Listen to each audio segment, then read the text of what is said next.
Қабір басына неге ағаш егеді? Бір күні пайғамбарымыз саллаллаху алейхи уассалам екі қабірдің қасынан өтіп бара жатып, бұлар қабір азабын көріп жатыр. Біреуі кіші дәреттен сақтанбағаннан, екінші өсек тасығаннан деп, екеуінің қабіріне екі жас шыбықты қыстырып кетеді. Содан кейін пайғамбарымыз саллаллаху алейхи уассалам айтады: бұл талдар қурап кеткенше бәлкім бұлардың азабы жеңілдер деп айтқан.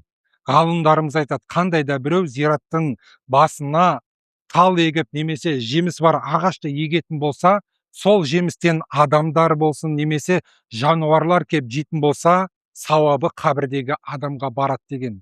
Және де сол ағашқа келіп біреу көлеңкелеп паналап демалатын болса, ол сауабы қабірдегі адамға барады деген. Сол себепті зират басына адамдар ағаш егетін болған. Енді бұл парыз екпесе болмайды, қабір азабы осыдан ғана жеңілдейді деген қағида жоқ.